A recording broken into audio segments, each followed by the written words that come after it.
It's time to drop the hammer.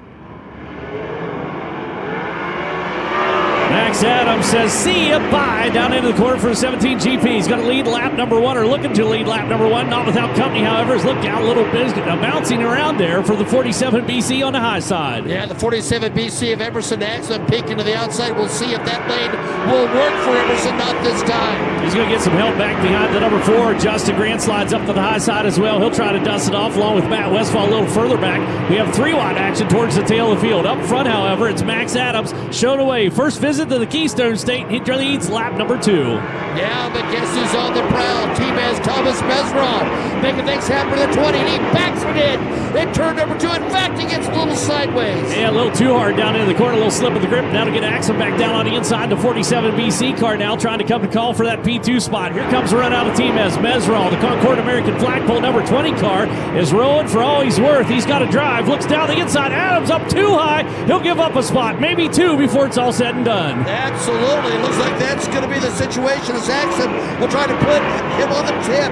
He's going to slide in a second. Meanwhile, here comes your defending national champ down the inside. Justin Grant coming to call. Slides around Max Adams. Now moves to the outside. Sets his sights on that 47 BC car. There were a couple of drivers went up top. Maybe dusted that trail for Justin Grant as he comes off of turn number 2 and has Axum in his sights. And he's gone to the whip. Here he goes down the back straightaway into turn number 3. Looking to the high side for the number 4 car. Nice energy drink ride out of turn number 4. Trying to get a run on Axum. Top 3 is separated out from Max Adams. The 17 GP still 4th on the field. 5th back behind Briggs Danner. Almost in fence post formation. That separates the winners from the also-rans. The ability to read the racetrack, make those adjustments when need be. And there's Axum getting a run.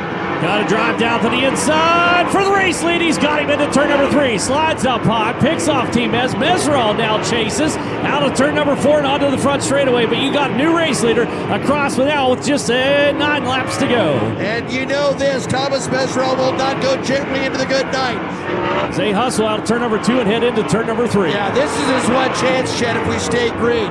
He's got to catch Axum right now, and it can be done, and he is closing. And he's closing, but it's not enough. And 47 BC picks up the white flag, his final voyage of velocity, as he heads down the back straightaway into 3. The Franklin, Indiana driver, Chad, looks like he's going to put it in the books. Is indeed. Out of turn number 4 he comes. Checkers come out with Big Diamond Speedway, and night number 3 goes to Emerson Axum. That win finally comes in 2023. Yeah, sure does. Belts off, helmets up and down. The car he comes. Let him hear you. Emerson Axum picks up the win at Big Diamond. We'll send it down with Christy. He takes a bow. Emerson Axum finally picking up this win in 2023 here during Eastern Storm. Been searching after this one for so long. Been on the cusp. He was on the brink of one just the other night at Grandview Speedway. Gotta feel really good to get this one under the belt.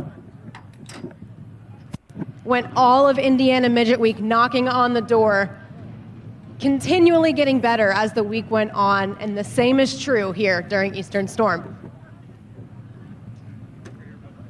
Can chalk another one up for Clausen Marshall Racing this year. And an overall stellar night for Emerson Axum. Had such a strong run going on the bottom side of the racetrack. You could tell that the drive you were picking up, especially coming off of 2, was unbeatable. Thomas Mesral made one little mistake. How difficult was it to continue committing to the bottom lap after lap until that mistake was made? Yeah, it was real tough, actually. The first couple laps I was ripping the top and got in pretty high over there. I felt like it was low, but the way it banks off, you get a little bit too high and you'll end up in the fence. And it's just, I don't know. I felt it take rubber down here on the bottom, so it wasn't really an option to move around down here. And then Thomas was running the top, so I was just gonna go where he wasn't.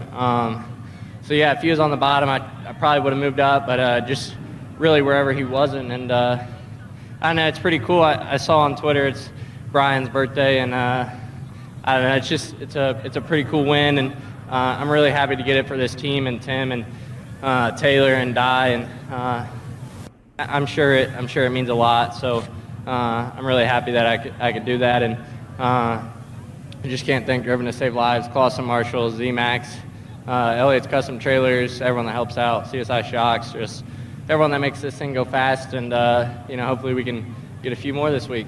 30 laps, green to checkered, like momentum part of that race. Lap traffic, you were one of the only cars who really did get to it. What did that for?